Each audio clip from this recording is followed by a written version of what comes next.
I What's up, love this, Luca right? Nation? I never do it, so I'll intro. I'm just gonna step right on his toes right from the Please. bat. Usually I try to give him a minute and the whole deal. I never really do the intros, right? So we come into this normally, you don't do any kind of prep. We just say, okay, hit the record button and let's go, let's talk today. And we're doing this later in the day, and it's been a hectic day. Andrew traveled today. You know, my kids are home from school, which is always a fun time. I've been running around chasing golf balls and wiffle balls and whatnot. And doctor's appointments. You try to squeeze everything in when you can. And then, as we do every single day, we sit down, let's do an episode. But Andrew just stopped me for a second. I was like, "Hey, do you want to do a little prep? Do you want to talk about this episode? We never really do that, but should we jump on and prep?" Most likely because he wanted to talk about the card porn post or other things going on in the hobby. And I said, just hit the record button, and we'll just jump on and we'll talk. I have a play. I don't know if I'll give it because, um, you know, maybe I shouldn't give plays. Maybe we should just not give plays at all. Maybe we should just sit here and stare at each other and say nothing for 20 minutes. Right? You think people would like that? But no, in all seriousness, People would love a show just about movie quotes, though. yeah, we could do that too. But I mean, so what's fun about it is, you know, we're not coming on here and ranting and raving. We didn't go live. We didn't, go do anything crazy and comment. We both put our comments out there, and reacting to the card porn story. I'm sure you guys want to hear us talk about it. I think it's probably been beaten to death already in the comments. I guess what I would say is I don't mind it at all. We're operating in an unregulated area. We're operating in an area where you know, there's the ability to manipulate. There's the ability to have agendas. Um, um, I will give a ton of credit to Gary V because I have, at times been a supporter and at times been a critic, I guess it's fair to say, and, kind of questioned a lot of things that have been done there. But, one of the things that he constantly says, when you're like, oh, why are you holding up those Mookie Betts cards? It's what he likes. It's what he thinks is underpriced. It's what he thinks is valuable. And, I had another comment written and I didn't type it because it's just easier for you guys to see me on YouTube or hear me in the podcast and get, the honest take. And it's, we want to share this with you because it's our opinions, right? And our opinions may not be right. They may be wrong. They're based on I think sound research, statistics, numbers, gut, a lot of, special sauce sprinkled onto the top of that, right? But it's something that we believe and we give you the opinion. We're not always going to be right. I think if you go back to the 400 and change episodes, we're right more often than we're wrong, probably by a long shot. But we're not always right. It is just our opinions we're giving. And we're giving those opinions because we think something, there's an opportunity out there for you. There's an opportunity for us to provide value to you as our listening audience, and there's an opportunity for you to to maybe take advantage of something that's not priced accurately. And I know even yesterday's episode where I give a Tyrod Taylor as a play, I got so many people already responding. I already made money on Tyrod Taylor. Talk about a 24-hour return. Thanks, Cage. That's awesome, and I'm not going to stop doing that because somebody thinks that I've never owned a Tyrod Taylor card in my life, right? And I probably will never own a Tyrod Taylor card in my life. But that shouldn't stop me from telling you I think he's underpriced, right? I didn't buy it. I didn't trade ahead. And if anybody can find that I did, please, please, I got a reward for you. But back to the Gary Vee point, it's, you're almost in a catch-22. You're a damned if you do, you're damned if you don't, right? Because, we've done it both ways, right? Where we say, hey, we like this card and we own it. In the very beginning, it was like, I know, I like this card. Hey, Mariano Rivera, right? I own a bunch of those rookie cards. I think he was underpriced and I bought it. And I thought to myself, all right, that's great, right? But then people come out of the woodwork and they're like, oh, of course he says that card's, worth some money because he owns it, right? Of course he's saying Top Shot's got some value to it. He's invested in Top Shot, right? He shouldn't own those things. If he's going to give the plays, don't own them. And so now, collectible, I've made it clear in those episodes that where I don't own a fractional share of anything. I don't. I've never bought one. I won't buy one. That way I can give you guys, opinions on these things. Not, hey, this is something I own. I'll never have to say to you, by the way, this black refractor, LeBron James, that I'm saying is underpriced. I own 73 shares of it. I'll never say that because I don't own any and I'm not going to own any. But now the comment is, well, why isn't this guy putting his money where his mouth is? Of course he can tell you it's worth it. He doesn't believe it. right? He doesn't believe that play. He doesn't own any of them. Notice he didn't tell you that he owned any of them. So why would you listen to him? If he really thought it was going to make money, he'd own it himself. Gary, you're right, man. You're in a tough spot. You're up against the wall. You're in a rock and a hard place because you want to tell people what you think is valuable and they can make money on it. If it's something you own, then you're a pump and dumper. If it's something you don't own, it's you don't really believe in it enough, and you're telling other people to put their money where your mouth is. So it's a real interesting thing, right? I mean, hopefully you guys are listening to this. Look, we may have some first time listeners today. A big thank you to Car Porn because they have a significant following, and every time they mention you get more followers. So maybe we have people who listen to this for the first time. I know our podcast got a bunch more followers. I know my personal account got a bunch more followers. Which is a good thing. Maybe that's because of the added stuff, or maybe that's because of the responses we gave. Maybe it's because we didn't, go off and throw a tantrum and cry in the corner, take our ball and go home. It's because I think we responded in a way that our audience has been with us since the beginning has, grown accustomed to. It's what they've come to expect from us. So thank you, I guess. And yeah, what do you want to throw on top of that, man? I didn't appreciate the tone and tenor of the post. Not even a little bit. And here's why. So it depends what hat you're wearing, right? So like, you guys know I'm a competitor. I love sports. But the thing about sports and competing, you could talk trash, but you're right there and you're face to face with the opponent, right? And you have an opportunity to see what are you made of, right? You could call me out. You could say you didn't train. You could talk shit. You could do your thing. But at least you have the face to face, right? We're competing against each other. To me, what I don't appreciate is when somebody tries to tear somebody else's success down, turn it as if it's something bad, as if they've kind of finagled or done something wrong to earn that success without any context. And they're not even man or woman enough to face you face to face. So that's kind of where I go with it, because I do appreciate accountability and trash talk. Age, you and I do it. We call each other out. You say to me, Andrew, why are you always in the clouds, man? What are you doing up there? Come back down to real life. So I appreciate it. I think that iron sharpens iron. You want to tell people what you say in response. It's like, hey, you fat old man. Sometimes you got to actually think bigger than just where you are on the ground. And it works, right? It definitely works. And I also appreciate like what I think is really cool. I got to give a shout out to like the content creator crew. Like we kind of take jabs at each other as well. But it's in good fun and good nature because there's a face and we both have stake in the game, right? So I didn't appreciate medium rare. Yeah, I didn't eat dinner yet. I'm sorry. So that's my fault. So I didn't appreciate it. It rubbed me the wrong way. But then I thought about it, and I understand where it comes from, right? It's that first reaction is that like fight or flight, like who is this person to talk? But then I understand, right? We're in such a nuanced industry where it's hard to know what things are priced at. It's hard to know what people's intentions are. And I've said this to you guys before. As this podcast has grown, I realized my responsibility to the community changes. When we first started, we had 50, 60 listeners maybe a week or a day. I don't remember the numbers Cage does. 17 on day one. Yeah, it was just two Joe Schmoes talking about cards. We had no say in the hobby. And through you guys, through the community, through our hard work, through showing up every single day, we've been able to build a following. And I don't want to let you guys down. Straight up, like I do not want to let the community down. I don't want to let the hobby down. I want to put out a good show every single day, whether that's a sponsored show or not. So we don't take that lightly. And when someone questions that, it rubs you the wrong way. And the last thing I'll leave with this is question my actions, but I guess don't question my intent unless there's some reason for that, right? Like these sponsorships, and I guess one of the things I said was we've had permission from Collectible to call it how we see it, whether we think that something's overpriced or underpriced. To me, as a listener, I would want to hear that. To me, that's a sign of transparency and honesty because that's the conversations we had on the back end with them.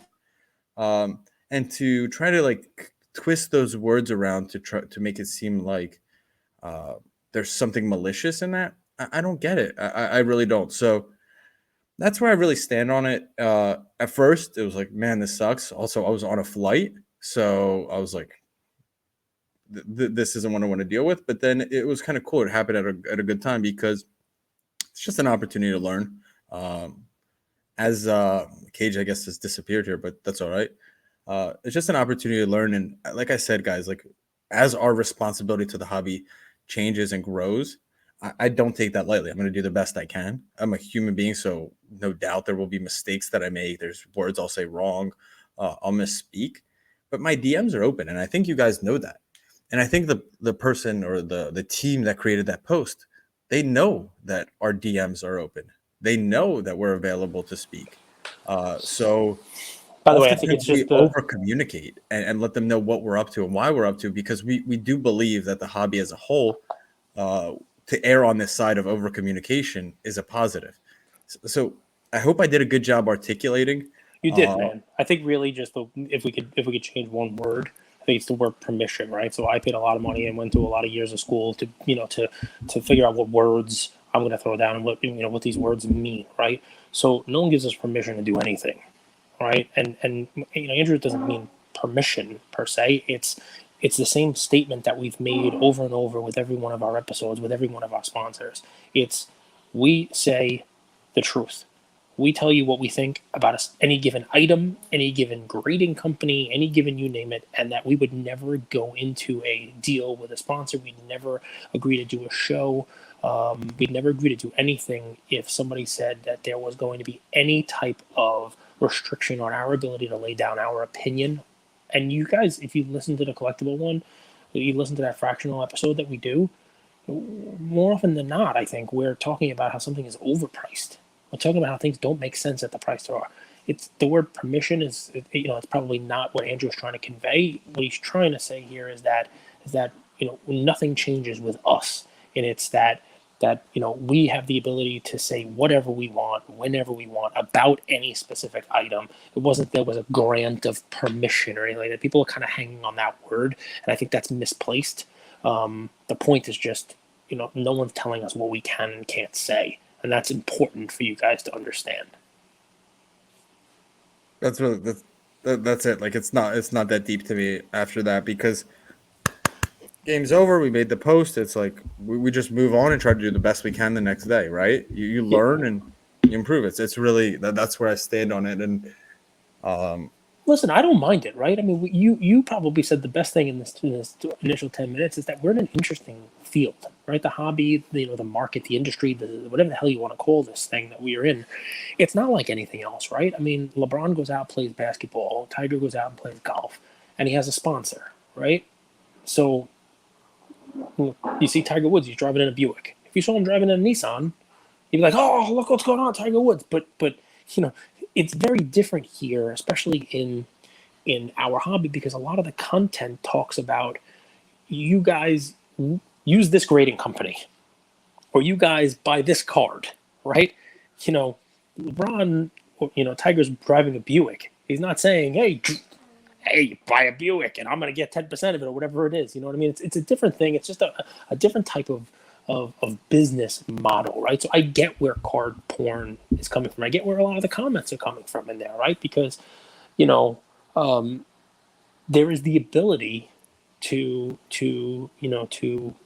manipulate. There really is, and we've seen people do it. So let's call a spade a spade. There have been people in our hobby who have done that, who buy ahead and then say, okay, buy this card. And more importantly, there's there's not a lot of transparency here, right? So you have to take it with a grain of salt. And I think it's all just go into it with your eyes open kind of thing. And I don't know, it wasn't because of the cardboard post, but Andrew, you've actually commented about this.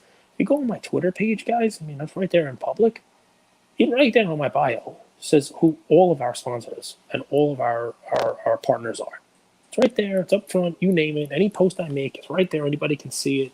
Tells you who we have deals with. I think it's important to do that. I think it's important to have that right out in the open, in the front. And if Cardboard's post shines a light on that, great.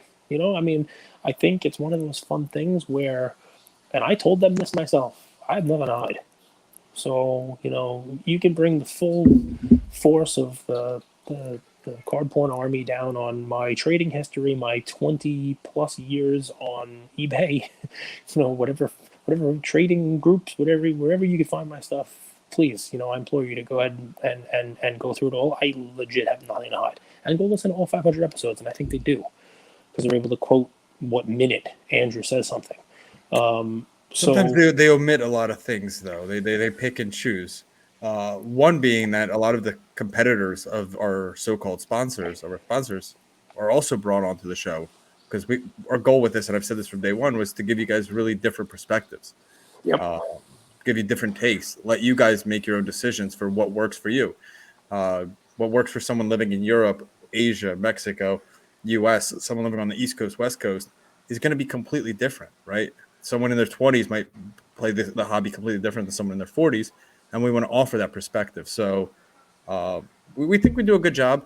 What was cool, what was like the initial response, if I talked about that, was all the feedback, all the DMs, all the comments that we got from our community. Because I didn't expect that. I really didn't. I knew we had a great relationship with our community, but I felt it a lot when we so-called needed them uh, at a difficult time when someone's coming after what I felt was my reputation. I didn't like that. Um, Moving on, Cage, you said you don't want to give a play. I like my play today. I really do. And it was a lot of our plays, honestly, are with catalysts or information or something kind of uncovered that I didn't even know, and this was kind of cool. So I've talked about Anthony Edwards. I think he's going to be the best player in this class, but he grew 2 inches. He grew 2 inches over the summer, which to me is a bigger deal than discussed. So like in the NBA, if you think about it, right? All these guys are the best of the best. I've already said this time and time again. This is the best 350 players in the world. The best is 0.0001%. And they're fighting for inches, literally.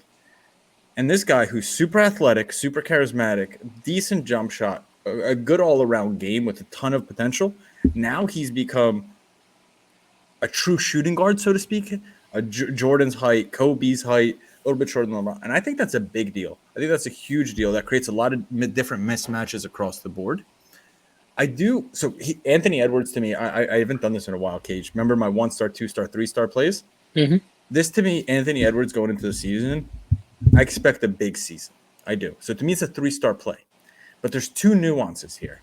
It's the timing and the card, right? We live in, and I'm even going, and I went this far, and I was like, do you buy a top shot of him? Here's why. A PSA 10 silver, the pop is so low. PSA has been closed down. So as much as I want to buy into Edwards as the player, I don't know what's going to happen with that supply, and because I don't know what's going to happen on PSA. Will they reopen their express level and people are going to send them in? Same with the base cards, Cage, right? How do you even play base cards in today's day and age? Okay, I buy them. Let's say I buy them for 20. I have to sell them. Let's say I go up to 50. Where do I sell them? eBay? So the whole process is different. So I'm curious, and we don't talk about these plays. What do you think? Where would you play LaMelo and Edwards or Wiseman this year's rookie class? How would you be playing them? Star stock. You Yeah, I in mean, I raw wouldn't or graded? in raw. I think graded right now for this year's class is it's a very difficult thing to play. I mean, you can try even HGA, SGC, these guys. Even those that the grading numbers, the population is depressed. It's low because everybody had backlogs, everybody had price increases, you name it, the whole deal. So I think your top shot idea is an interesting idea. I think star stock is an interesting idea. Buying star stock A, I've been on star stock A, star stock B. Right? That's I think the easiest way to do it. Maybe com C and leave it in the account. Those type of plays where you're able to grab that card raw, and you're able to, probably flip it raw, without waiting for grading and paying for grading and all that other fun stuff. I think that's, for it's a very unique draft class. Now we got another draft class coming while PSA is closed. I mean, everybody else is ramping up, but the difficult part is the data and the multiples is still not there. You never know what an SGC or an HGA or a BGS is going to sell for as opposed to raw. And when you layer in these new ways of playing raw, with a star stock, like star stock A, rather than just a straight eBay raw or a ComC raw card, you have way more options than you previously had. I think what's interesting about this, and guys, today's probably gonna be a shorter episode. Super long day, travel day. We got a lot of fun stuff coming down the pike. Um, it's so interesting with this draft class because my play today isn't a specific card, and I was very careful. It's Anthony Edwards, and it's short term and long term. But even Anthony Edwards, like his true rookie RPA, how can you feel comfortable buying that, right? Like if I recommended that, let's say hypothetically someone has 100K, 50K, whatever it is, would you feel comfortable holding a card that doesn't even have any association with him? I know you're not an Because RPA guy, but no, I mean the jersey in there, it says on the back, if you look at the RPA, has no association with the player. I don't think people care. You don't think people care? I mean, I think some do. Obviously, otherwise it wouldn't be a news story. But I think ultimately, in the grand scheme of things, that's just going to be this year's card. This year's card will have a jersey patch. I mean, honestly, I know the jersey patches are cool and they're part of the card, they're part of the lore. Excuse me, but people are buying LeBron exquisite cards with a white single color patch of 1 inch square for millions of dollars. Does that really It's do it for you? associated with LeBron. Yeah, I get it, but who cares? The card's associated with him, the order's associated with him. He still signed it allegedly. I mean, Miles Bridges might have signed it, but you understand the point. Maybe it's worth a little bit less. I don't think it has the same issue that people were making of it. And you know what? Soon it won't matter because Fanatics will take over and they're going to put the players' underwear, game worn underwear in the cards or something different because Fanatics has to do something different. I like it though. By the way, I love Edwards. I'm a fan of Edwards, but I feel almost the same way about Halliburton and even Raw. You couldn't find these cards. Remember, we were looking for them at the National. People didn't have them. So I like this basketball class and I like the different way of doing it. It's not the easy like buy it raw and send it right to PSA. You have to do a little more digging this year. And I think Halliburton is an interesting way to go. And so my favorite part of your play is it's something that got me thinking, and it's great. We're both going to get plays that aren't specific. Yours is even going to be more specific than mine. But with PSA closed, and just the timing of things, right? The timing of, the run-up of valuations, March and whatnot, and then also at the same time we had that run-up, the big golden auctions and everything, the ancillary things that were out there. And the closure of PSA got me thinking about a couple of types of cards, that at one point I thought were great. Then everybody was sending them to PSA. And then I'm like, all right, you got to pump the brakes on these because the pops are going to be huge. But now, because of PSA closing, I don't know whether that's going to be the case. And I haven't seen it. It still might change, but it's one of the things I want you to keep an eye on. So Marvel cards, the original Marvel cards and the Potter stickers, Potter cards, and those kind of things that we were doing. If you remember, we gave those as plays, sealed boxes, you name it. You gave a Stan Lee card as a play. The Marvel 1990 set is still one of my favorites. It's a cool I wasn't set, a Marvel right? guy, but the Stan Lee card, the hollows, I love those cards. I don't know why. So if you go back in our episode catalog, right, there was probably a time right before PSA closed where I said, okay, pump the brakes on it. I love these Marvel cards. I love the hollows. I love the Potter stickers. But you know what? Everybody loves them. Everyone's opening the boxes and everyone's sending them into PSA. And you're going to have this influx of cards. And that still may happen, right? But you know what? I haven't seen, even with that, now we're talking months and months and months later, I haven't seen a lot of 10s on the Marvel cards. I definitely haven't seen any 10s on the hollows. 9s are pretty damn rare. I don't see a lot of those Potter stickers popping up, and maybe because there's such a backlog, they haven't graded them, and maybe they're still coming. But even if that stuff hits, when I was giving that whole cautionary tale of those Marvel cards and those Harry Potter cards, I didn't know PSA was going to shut down, and that those markets would kind of suffer because of it. People aren't looking at it anymore. So even if that stuff comes back, we don't have. I do a screen share of just like Sure. using one of the cards. I'm going to use the Please. Stan Lee as like the bellwether card, but Yep. I think the chart does it really good justice of what you could see here. Yeah. There you go. Flew and now down. And what is it? What is it? That the card ladder, right? What is it? What is it at now? It's been trading within this range from 500 to 800 for, the last 2-3 months. It's been within this range of 500. So you're able to probably find one for $500 in PSA 10, and the pop is not exploding on it. And I think that what you're looking at chart wise there is you saw it pop up because there was low pop. And then all of a sudden you see a tank because everybody was sending them in, and you had the narrative sort of like me saying, these things are going to come down in price a lot because a lot of them are out there. It's not.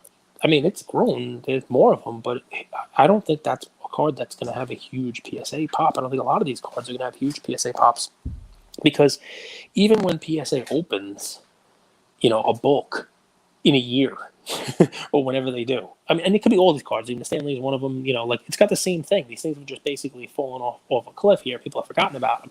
I think that may change. Marvel has this, great lineup. It's you have the Loki TV show that just came out. You have all these other TV shows. You have movies. You have comic books, and we had Ron Namath on. He talked about like, oh, I would just buy the comic. All right, well, Golden's doing comic auctions now. Comic auctions are huge. You're seeing these comics sell for 7 figures, right?